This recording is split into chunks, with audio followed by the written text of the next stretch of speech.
So in the interview in Los Angeles, Gypsy Rose was asked, what was your highlight for the year? And she said, reconnecting with Ken. You could tell the interviewer was a little perplexed. Like, what about the baby? And Ken had to add that in. How did your mother get the medics to believe how sick you were in order to actually operate? She had a very convincing personality. So, a lot of times she would kind of sweet talk the doctors, and appear very concerned about my health. A marriage that didn't last. Right. What mistakes do you think that you made in your first marriage, your marriage to Ryan, that you don't want to repeat with Ken? I felt like maybe I gave up on my marriage too soon, or I didn't really feel like I gave it everything that I had. Right.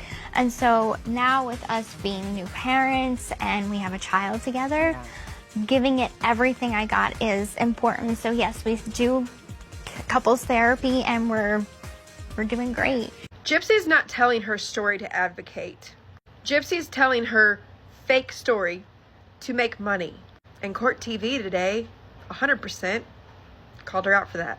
Expertise. I mean, I think based on our policies and procedures of guests that you have on the program and those of us in the field with the educational background, practitioner-based experience, I'm not sure how one can simply proclaim to be a legal advocate, and it's just very confusing to me how and why that's the crown these individuals want to wear, when those of us who really do the deep dive into their backgrounds know the heinous conduct displayed. So I almost think it's laughable.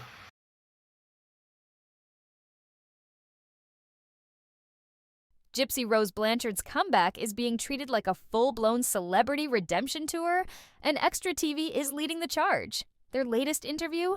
Pure hype. The host is cracking jokes, calling her GRB, and acting like she's some kind of fan-favorite reality star instead of a convicted felon. The tone is light, celebratory, like we're supposed to cheer her on for moving forward. But here's the real question. Is this a comeback, or are we watching the media get played in real time? From the jump, this interview frames Gypsy as a success story. The whole thing is giving returning reality star energy, not serve time for orchestrating a murder. They don't ask hard questions. They don't push back. They just set the stage for a perfectly packaged redemption arc. But is that really the full story? One of the biggest moments? Gypsy talks about her baby. The interviewer instantly congratulates her and leans right into the amazing mother narrative like it's already a fact. No skepticism, no challenge, just blind acceptance. Are we really supposed to believe that someone with a long history of deception and manipulation is suddenly the gold standard of parenting? Based on what? Her word? Let's not forget, this is the same Gypsy who spent years deceiving doctors, authorities, and the legal system. But now we're expected to believe that all of that just vanished overnight? No mention of how someone who was able to convincingly fake an entire medical history is now just getting an automatic free pass into perfect motherhood. The way the media is bending over backward to make this a feel-good story is actually insane. Then there's Ken, sitting right next to Gypsy, chiming in about baby burping techniques like he's on some kind of dad influencer panel. It's almost comical how hard the interview tries to sell this image of a wholesome nuclear family. But let's be real. Does anyone actually believe that Gypsy, who literally gaslit the entire medical profession for years, is suddenly incapable of manipulation? This interview isn't about the truth. It's about selling a redemption arc that ignores all the contradictions. The media wants you to buy into this perfectly rebranded version of Gypsy while conveniently sweeping the messy parts under the rug. But what do you think? Are you buying it, or is this just the next phase of the manipulation? And if you're here for unfiltered takes on the latest celeb drama, make sure to subscribe and turn on notifications so you never miss a breakdown like this. Trust me, you're gonna want to stick around. So we're down with GRB. Yeah, you know me. We're down with GRB. Do you know me? I do know you. You do? Okay. No one can forget the Bushman. Has anyone ever said that to you? I mean, I've chanted it myself. You haven't. Now it's us. Do we have it together? Yeah. Ken, you guys went to the Laker game last night. Yeah, we sure did. Against your New Orleans Pelicans. How'd that work out?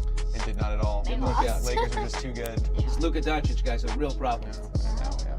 for Good everyone. time though. Congratulations on your baby. Thank you so much. Little Aurora, now 2 months old. 2 months. Just over 2 months now. Where the baby went? I mean, you don't look like you had a baby 2 months ago. I was all belly, so as soon as I had her, weight dropped off. The elastic Gypsy Rose Blanchard. So, are we really supposed to buy this perfectly packaged redemption arc? Because Gypsy Rose Blanchard isn't just getting a rebrand, she's getting a full-blown PR makeover, and the media is letting it happen without asking a single hard question. Take the whole paternity test moment, for example. The interviewer asks Ken if he was nervous, and he confidently says no. But let's be real. If there was never any doubt, why even bring it up? That entire exchange wasn't about clearing up anything. It was a classic reality TV move planted for dramatic effect. It's the perfect distraction, keeping audiences entertained while dodging the real conversations that need to happen. Because here's the bigger issue. Why is Gypsy's new image being handed to the public on a silver platter without any real scrutiny? Instead of investigating whether the full truth has ever been told, the media is busy painting her as a changed woman, all while conveniently ignoring the deeper, more uncomfortable questions. And then we get to the real headline, Gypsy talking about her mom. The interviewer asks if her past affects how she parents, and she gives the perfect PR response. She doesn't acknowledge her role in her mother's death. She doesn't reflect on her history of manipulation. She doesn't show an ounce of self-awareness. Instead, she pivots, shifting the conversation toward how much she wants to give her child, framing herself as a survivor rather than someone who actively participated in a crime. It's all about maintaining the redemption arc, not about actually addressing what led her here in the first place. But here's what no one is asking. How does her history of deception play into her life today? Does she ever acknowledge that she spent years lying, manipulating, and calculating every move? Does she ever express concern about how that might affect her as a parent? Or are we just supposed to believe that all of that vanished overnight?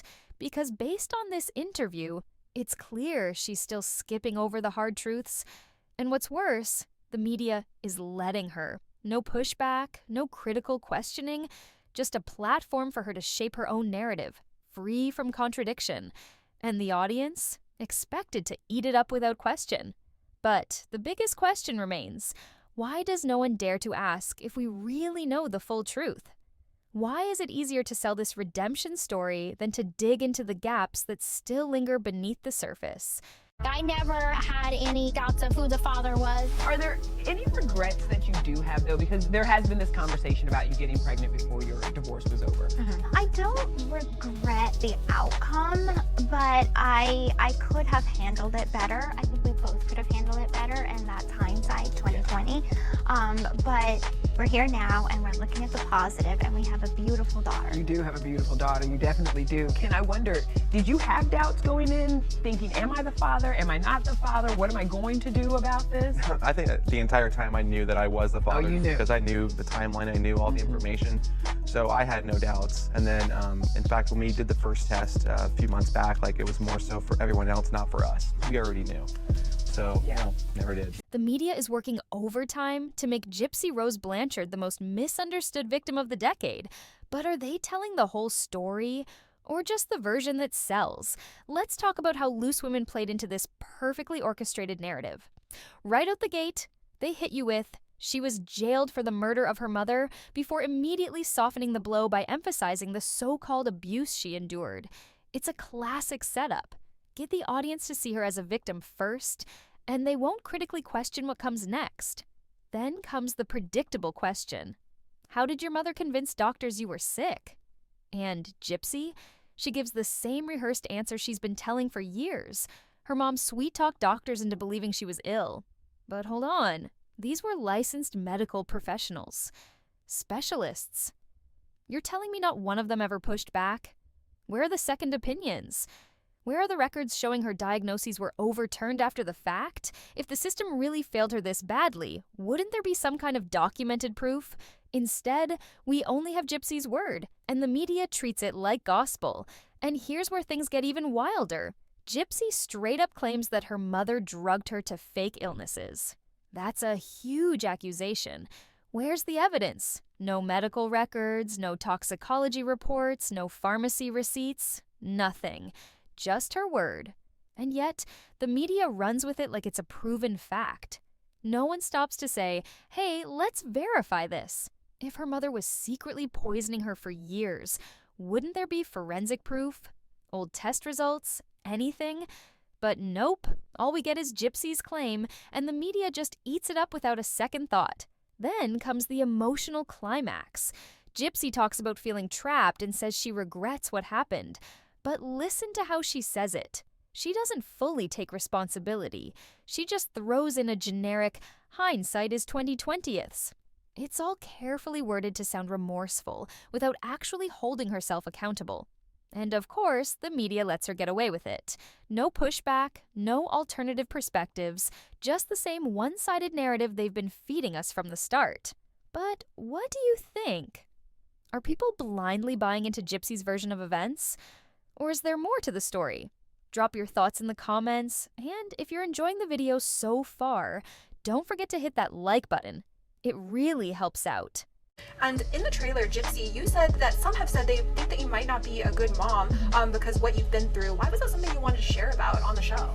Because it was something that was affecting my mood. I'd read comments online and it was very hurtful because it's like I am being judged based on either one, my crime, or two, my past with my mom.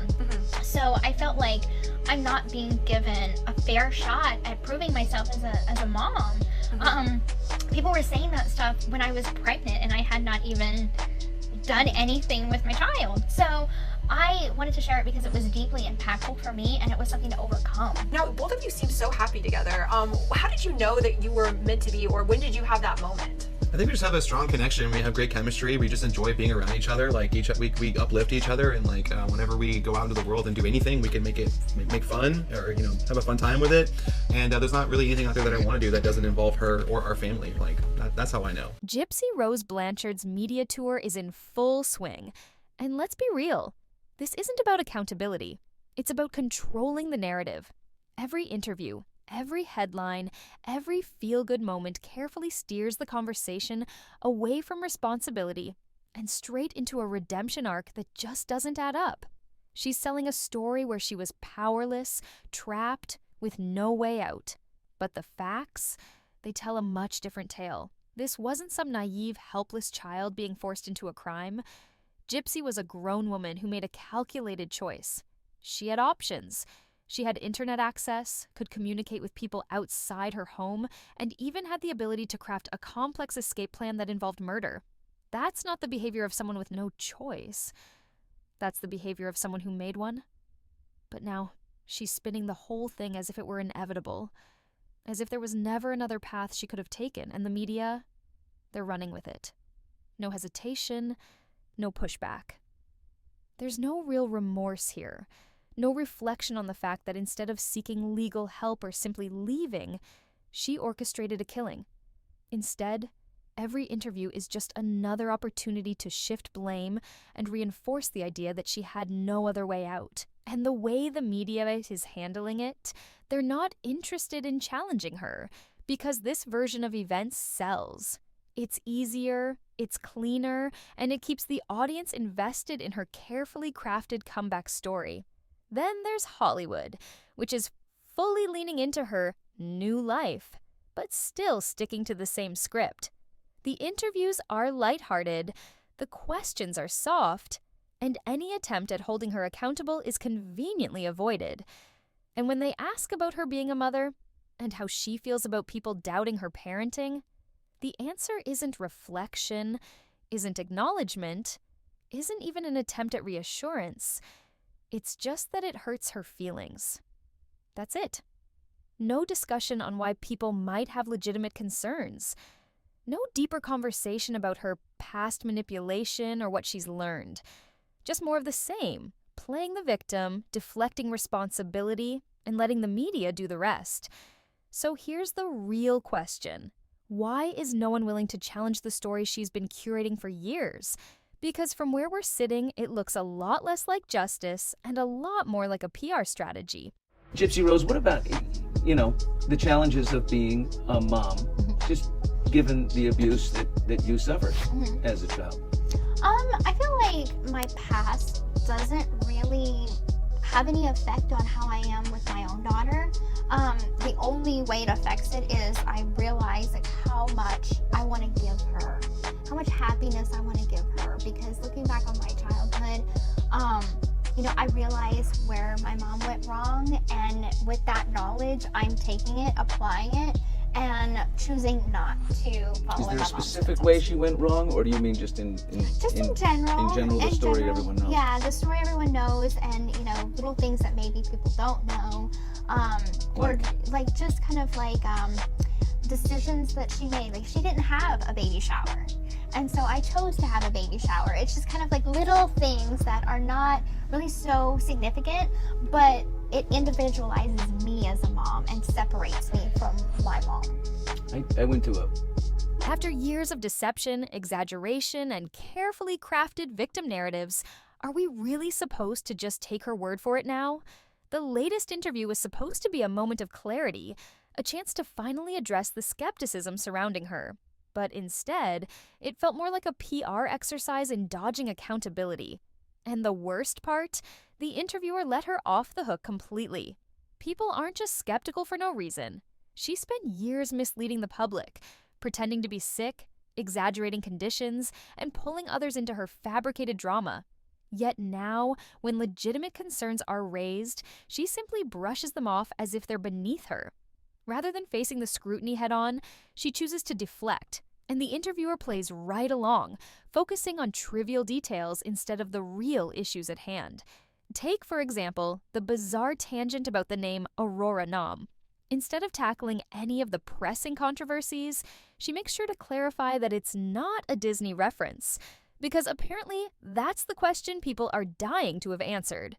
Meanwhile, the actual questions that could hold her accountable, completely ignored.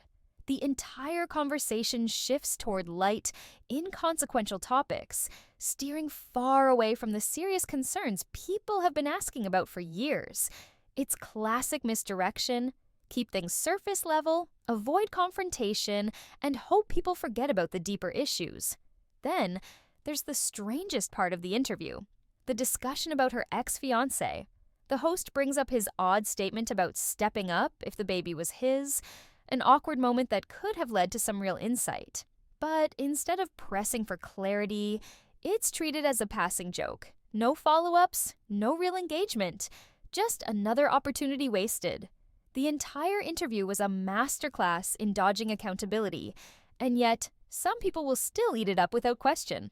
After you've gone through disappointment and gone through, a marriage that didn't last, what mistakes do you think that you made in your first marriage, your marriage to Ryan, that you don't want to repeat with Ken? Honestly, I feel like judging the whole relationship on like one bad day, or a few bad days. I feel like people go through ruts, they go through challenges, and you can't just write off that relationship just because it gets hard. I felt like maybe I gave up on my marriage too soon, or I didn't really feel like I gave it everything that I had. Right. And so now with us being new parents and we have a child together, giving it everything I got is important. So yes, we do couples therapy and we're doing great. It's work, but it's good work, right? It's Work that fruitful matters. work. Yes. Absolutely, because like you said, you are parents to a new baby girl, Aurora. Yes. Yeah, you both get these grins on your face when you say. Every time this conversation resurfaces, it's clear it's all for drama. It adds tension, keeps the clicks coming, and secures ratings. And notice how Gypsy isn't even fazed. She's been in the media long enough to know how this game is played. She's choosing her words carefully, dodging the tough questions, and curating her image in real time.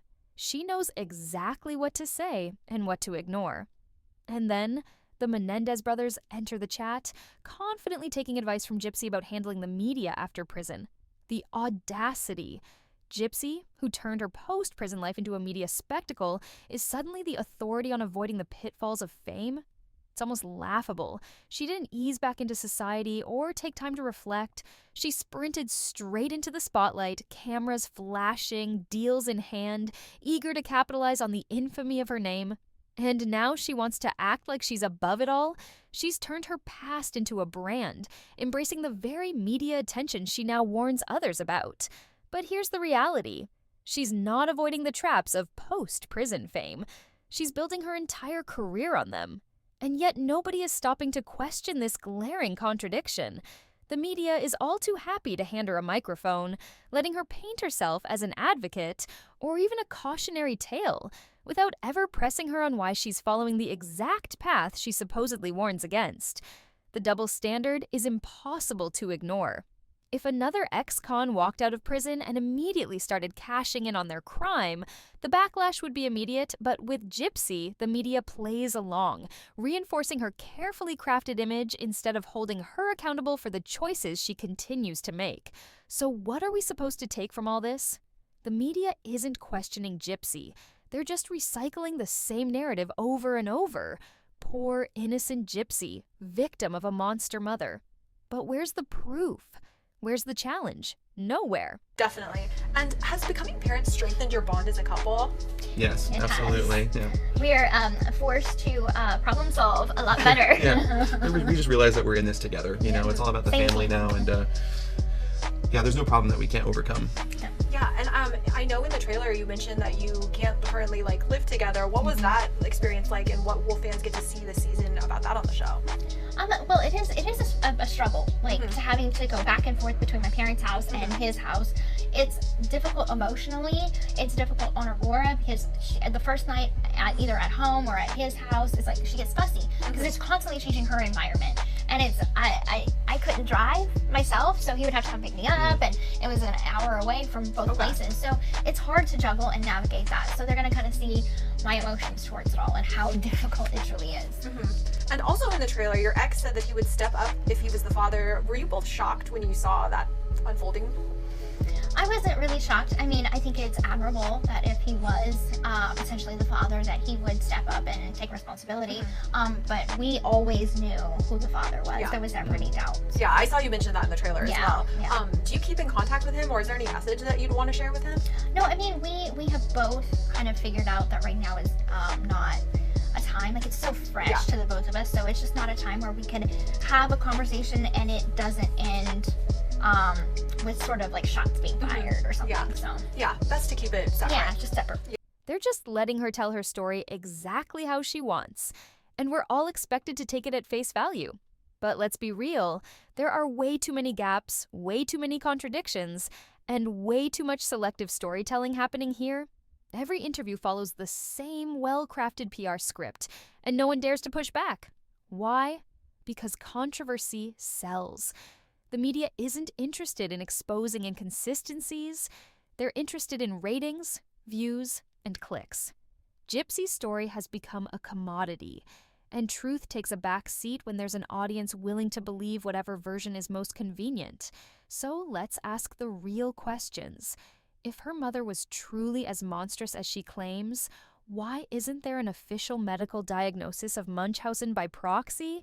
If Gypsy was as powerless as she insists, why did she plot and orchestrate her mother's murder instead of seeking help? Why does the media continue to gloss over the fact that she was a fully capable adult who made a calculated decision? And most importantly, why does no one ever challenge her inconsistencies? Gypsy's not telling her story to advocate. Gypsy's telling her fake story to make money. And Court TV today, 100%, called her out for that. Expertise. I think based on our policies and procedures of guests that you have on the program and those of us in the field with the educational background, practitioner-based experience, I'm not sure how one can simply proclaim to be a legal advocate, and it's just very confusing to me how and why that's the crown these individuals want to wear, when those of us who really do the deep dive into their backgrounds know the heinous conduct displayed. So I almost think it's laughable. Right, Dr. Debbie. They both don't have a great track record. Jen Coffin, Deborah, your thoughts on about this? Well, good morning. This is my thought. Money, money, money. You know, right now, Gypsy Rose is worth about $3 million. And that's because of what she does on social media. And Casey Anthony is just looking at getting right aboard that gravy train and writing it. If you look at what she says, everything is I and me, and I was thrust into this, and this has been asked of me or put upon me. It's all baloney. It's about the dollar bill. Oh, I love that analysis, Jen. Thank you. There was also one more thing that I found interesting. It's growing. And we are in a very odd time where we're celebrating people in the back for reasons that they find important. We find that, we're celebrating people who have hurt people. It's like nothing I've ever seen. And so that's the part of the population that is really concerning. Yeah. I love when the lady said the people who actually know to do their research and to look into these things, to understand the depth of the heinous acts that both of them have committed, as well as this generation of people that celebrate people who unalive people. Part of it's Hollywood. Keep in mind, they bought Gypsy's story before she even took her plea deal. HBO, for Mommy and Dearest. It's sick they got their hands in this because too many cases of Munchausen by proxy were not really well known. And they thought, oh, this is too good. We're going to get a hold of this. And we're going to lie, and we're going to twist it, and we're going to make it more interesting. This is wrong. It's heartbreaking that we as a nation are celebrating murder. And you can say that the two of them have absolutely nothing in common, but they do. It's all about the money and playing on your sympathy, thinking you're stupid because you won't even look to see the truth. Are we getting the full story, or just the carefully curated version Gypsy Rose wants us to see? From her emotional interviews to the controversies that keep us all talking, we've dug deep to uncover the truth behind the headlines. And guess what? We've got it all laid out for you. Don't miss our next video, packed with deep dives, exclusive insights, and the secrets you need to know. Ready for more? Hit that next video, subscribe, and stay tuned as we keep peeling back the layers of this unforgettable story. See you in the next one.